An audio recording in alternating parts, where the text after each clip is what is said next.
Ladies and gentlemen, welcome to another edition of ESB's Top 10. We're talking about third baseman today. We're doing the top 10 third basemen going into the 2025 season, and we have a full boat of guys here to talk about it. Gentlemen, how are we feeling? Feeling good. We're getting closer and closer to baseball season now, and today we get to pick apart the hot corner.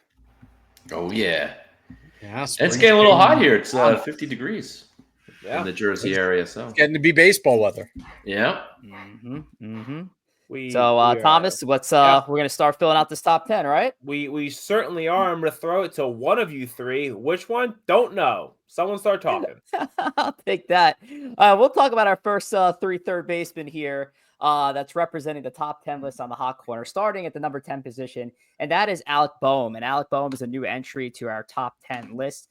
Boehm coming off his sole All-Star season last year, slash line of 280, 332, 448, had an OPS of 779, 15 homers, 97 RBIs, and that's just the traditional stuff. So nice season there for Boehm, who gets a lot of I'd say gets a lot of criticism. You know, there's the attitude issues deal and whatnot, but Alec Boehm cracks her top 10 list at the number 10 position. Another new placement here on our top 10 is the Rockies third baseman and Ryan McMahon. And Ryan McMahon, who's just coming off his 8th season with Colorado, also his first and only All-Star appearance, a 242, 325, 397 slash line for him, 20 homers, 65 RBIs for Ryan McMahon.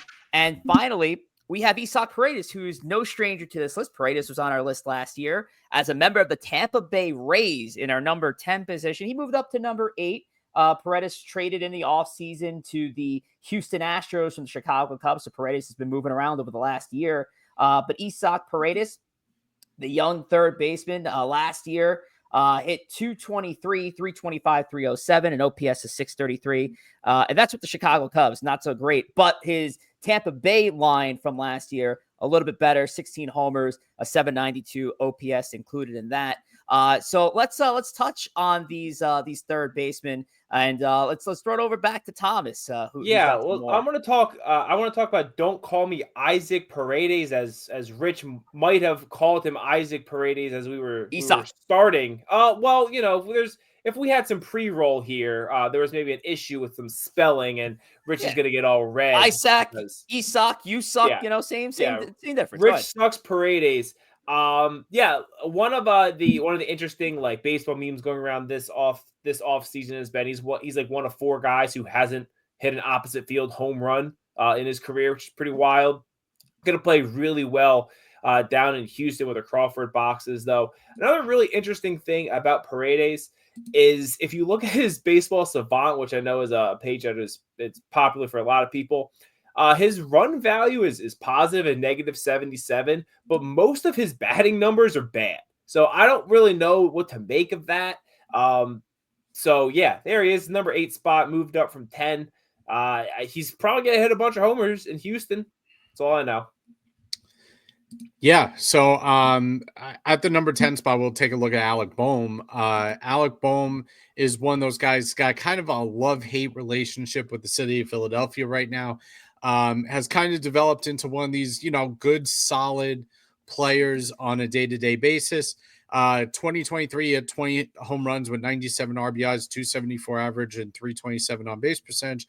Last year, 15 home runs, 97 RBIs again, 280 with 332 on base percentage. And you kind of look at the numbers, and that's about what you're going to get. You're going to get a mid 760 to 770 OPS. You're going to get somewhere in the 110, 117 OPS plus. That's what you're probably going to get from Alec Boehm. And there's nothing wrong with that. He's improved his defense a lot since he first came into the big leagues. I wouldn't call him a Gold Glove defender, but I call him about an average defender. And so that's what you kind of get.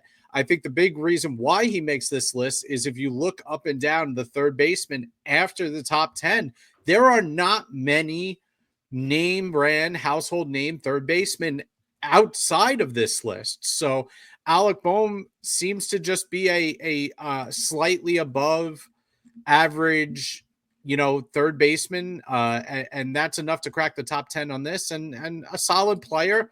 He's not going to hit 3 in your lineup, but he doesn't have to. So that's why Alec Bohm makes the list. And I'll just say real quick before Corey touches more on Ryan McMahon here. I did mention Alec Bohm was making his debut on this list. That is actually incorrect. He was on our 2023 rankings list when he first did this. Oh, another mistake for Rich. He was in the number 9 position, fell off the list, and came back on now. Free racket. Oh, ahead, man. Corey. No, help. What a shame. What a shame. But Ryan McMahon, you want to talk about consistency? Outside of the COVID-shortened 2020 season, he's consistently a 20 home run hitter. All of the years where he's been pretty much the consistent starter, 20 home runs. 24, 23, 20, 23, 20. In the OPS ranges, typically in the 700 range. Last year was only 722, a little bit on the lower end, but he's been higher in years past. 779 a few years back. He also had 779 back in 2019. And he's a good fielder, 91st percentile if you look at his Savant profile. So Ryan McMahon is a consistently good third baseman. Again, he's not an elite third baseman, but to Joe's point, third base gets a little weak when you get towards this part, especially after the top 10. So McMahon, very solid third baseman to round out that 9 spot in the top 10 list. And throwing it over to the next 3 Yeah. on our list. Let's hear from Corey Favs. Yeah, taking it away, we got 5, 6, and 7. So starting out in the 7th spot, Mark Vientos. I know there was a little bit of controversy. Well, is he going to play first base if the Mets don't bring back Alonso? Is he going to be the DH if the Mets go out and sign a third baseman? Moral of the story, he's back at third base. That's the end result here. And Mark Vientos really had a nice season for the Mets last year. Finally got a chance to crack it and be a starter for a consistent length of time. And that production showed 27 home runs, 71 RBIs, OPS of 837 across 111 games. You look at his Savant profile, too. He's a hard-hitting third baseman.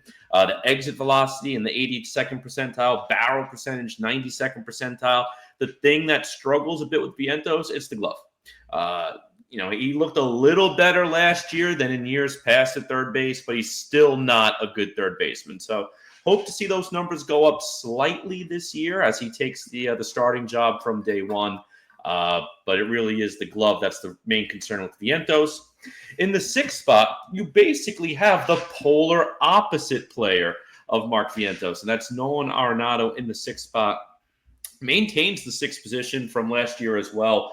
And his Savant profile, I am not even joking, is the polar opposite of Mark Vientos, where Mark Vientos had all the low fielding stats. Nolan Arenado, all red. You look at the hard hit percentages, all red. All of those hitting stats, all red for Vientos. Nolan Arenado, the complete polar opposite. A barrel percentage in the 6th percentile, 3.2. Hard hit percentage, 12th percentile, 31.6. So while his offensive numbers definitely took a step back lately last year, he's still a good quality third baseman. He's going to field the position great. Will he still be a Cardinal this time next year? Who knows? We don't even know if he'll get traded mid-year. Ultimately, we'll see what happens with him. Finally, Matt Chapman rounding it out in the 5th spot, up 3 from last year as well. New team last year, signed with the Giants, 6 years, $151 million. And had a very nice debut for the Giants last year. 27 home runs, 78 RBIs, and an OPS of 790, won a Gold Glove. Very solid third baseman that the Giants brought in last year to the Bay Area. Yeah, and listen, I think that Mark Vientos here is a good player to focus on. Vientos debuting on this list, the third baseman for the Mets, in 111 games, 27 home runs, an OPS of 837. By the way, that would be number 2 on this list compared to everybody else that's above him. So if Vientos plays a whole season and plays to that level, he's going to hit close to 40 home runs and be one of the league leaders in offensive statistics of all these third basemen on this list. He had a very impressive year, and we don't take playoffs that much into account on these lists, but in 13 games in the playoffs, 5 home runs, 14 RBIs, had a 998 OPS in the playoffs, and a 636 slugging percentage in the playoffs. So he had a good surprise year for the Mets. He's worked himself into the conversation, and then he comes in October and just absolutely kills it for them. Is one of the linchpins in that lineup. And now this year, you got Soto coming into that. Maybe Soto's batting behind him. Vientos bats too. Maybe he bats fifth behind Alonso and Soto. We don't know, but he's a promising young player. One that I think can actually move up this list going into next year. Nolan Arenado, entering his age 34 season, coming off what seems to be 2 seasons not Nolan Arenado like. If I like going back to our first list here, where we started all the way back in 2023. Nolan Arenado was our 4th best third baseman on the list. He has moved from the number 6 position from 2024 now into 2025. And where Arenado and Corey sketched it out pretty beautifully with the comparison of the Baseball Savant pages between the young Vientos and the elder statesman and Nolan Arenado. What's keeping a guy like Nolan Arenado still on this list is the defensive metrics. I mean, yes, he's lost some power. His average did go up. His on base percentage did go up from 2023 to 2024. So slight improvement there. But his fielding metrics still keep him in these kind of conversations where, you know, his range right now is in the 95 percentile. So Nolan Arenado still at 6, but this is a guy who, I mean, I think this is this season ahead will determine if he could put up the numbers that keeps him on a top 10 list, because he's getting a little closer to falling off the top 10 list altogether. And listen, if Mark Vientos and Nolan Arenado had a baby, one, it would be global news for obvious reasons. But number 2, it might look like Matt Chapman. Matt Chapman in the 5 spot here is not the most exciting player, frankly. He's not a guy that always jumps out to you. But basically, he's going to hit you in the mid-20s home run. He's every season he's had a 100 OPS or higher. Only one season he had 100. Everything's been above that in his career. And he's won 2 platinum gloves. So he's a great defender. He is a solid bat, especially hitting 27 homers playing in San Francisco is challenging. That is definitely a ballpark where a lot of homers and offense go to die, unless your name is Barry Bonds. So what he's doing out there is impressive, as also with the glove. In the 5 spot, up 3 spots, and someone who I could just see just keep staying in this middle area. Not flashy, but gets the job done. And with that, let's move into that. I think really the next echelon of guys. So if Rich, you want to switch us up here. So on our number 4 spot, we have young, thick Austin Riley, down 1 spot from last year. Had an injury last year, so he didn't get a full season in, only 425 plate appearances. You know, your average normal full season is over 600, so missed some time. But listen, when he is healthy and he's on the field, he might be the best offensive third baseman in the league. He is so, at least especially with power, he is just a terrifying guy at the plate, and a big fan on my fantasy baseball team. He probably could be my fantasy football team. He's a thick young lad, probably play a really good tight end. In the number 3 spot, we have Garrett Cole's favorite third baseman, Rafael Devers, also down 1 spot from last year into the 3 hole, and Devers is a guy who there has been a little bit of drama this offseason with Bregman going to Boston. Will he play third? Will he play second? Devers doesn't seem like they want to move Devers off of third, where he's not the greatest defender. He has gotten better, but he's still really not a great defender. But what he is a fantastic hitter. And again, he just absolutely owns Garrett Cole, which makes me sad. And I want to stop talking about him now. Number 2 spot, we have who really was going to be a future Yankee for a while, Manny Machado, up 2 spots into the 2 hole. Again, another great combination. These higher echelon, kind of 5 through 1 of third baseman, just so good usually on both sides of the ball. Machado, a very solid hitter, very good defender as well. Last year, he gave you 29 homers last year, 30 the year before, 32 the year before that. So someone who's going to give you production, going to be a good, solid fielder, and has turned into a leader in that San Diego lineup that has seen a lot of exodus in the past couple of years.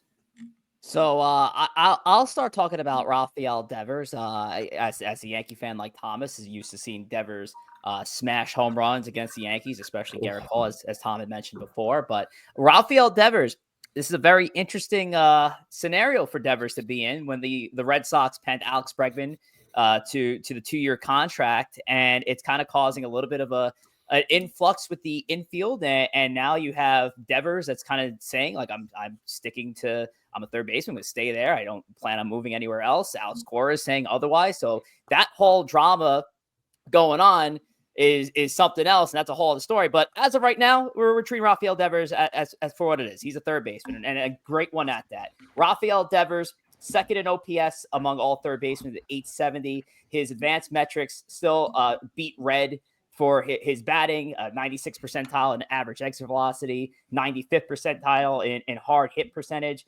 even 85th percentile in walk rate. His batting run value is at 86. So again, this is a guy who's still putting up the offensive numbers that you want to see out of a power position in the corner infield. He drops down to one spot. He's in our number 3 position, Rafael Devers. Yeah, and Manny Machado there in the 2 spot too. He went up 2 points this year. Was the number 4 last season when we did this ranking. But Manny Machado, if we were going to do third baseman of the last decade, very likely could be number 1, because the guy is just consistently going out there and really playing good baseball, especially at a position that we've mentioned earlier in the show starts to drop off with high end depth the further you go in this top 10 list. Machado last year, 29 home runs, 105 RBI, 797 OPS. Really nice year for the number 2 third baseman, and a really nice fantasy keeper for me in one of our leagues this year. So looking forward to getting some good production out of a generally weak position. Yeah, and listen, Austin Riley, the Atlanta Brave third baseman, had a really, really down year last year. He's still at 5 on this list. We're kind of giving him the benefit of the doubt. He was injured. He only played 110 games, 19 home runs, 256 average, but the slugging was way down. After 3 years where he slugged over 510 in each of the past 3 years, his slugging was down to 461 last year. We'll chalk it up to injury. He's still a great third baseman. I expect a bounce back year in a big way from him. The entire Atlanta Braves team was hurt. But as far as power is concerned, Austin Riley has about as much power as anybody on this list, and is the kind of guy who can threaten 40-plus home runs every single year when he's going right. So I expect a big year from him, and a big rebound to maintain his spot on this list going forward. All right, but yeah, that brings us to our number 1 slot. And honestly, I don't really think there's a surprise here. I don't think anybody, in my opinion, can really debate who the number 1 third baseman in baseball is. And that is Jose Ramirez of the Cleveland Guardians. Ramirez, another just fantastic season. 39 home runs, 118 RBIs, 279 average, 335 on base percentage, with a 537 slugging percentage. He had 143 OPS plus. And to me, for my money, year in and year out, he is the best third baseman in baseball. It's only him in that lineup. I mean, he has no protection in that Cleveland Guardians lineup. It's him. He's the guy. He's the guy who comes up every single year, and he is just fantastic. All-Star, Silver Slugger last year, 5th in the MVP voted. Is he the best defensive third baseman around? No, not really. He's about league average, but he had about 6 defensive runs saved last year, which is still pretty good. He had a B-WAR of 6.8. I mean, for my money, right now, this is the best third baseman in baseball. And I don't really think at this point it's debatable. Each of these guys below him, you can find something wrong with their game or nitpick a little bit. Even Machado is starting to get older and had a couple down years. Jose Ramirez doesn't have a down year. He is consistent year in and year out, and that's why for our money here at ESB, he's our number one. Yeah, and he was universal number one across the board. All of us here ranked him number one, and there's a reason why. It's just consistent, high-level success. 39 home runs, 118 RBIs. That's phenomenal output. And then you look at the course of his career, too. He's only had 2 years, and those were years where he wasn't the full-time starter very early in his career, 21, 22 years old. Only 2 times in his career, an OPS under 800. And he's had 4 seasons with an OPS over 900. That's phenomenal output at a position you just don't see that output on a consistent basis anymore. He was a universal number one across the board for us.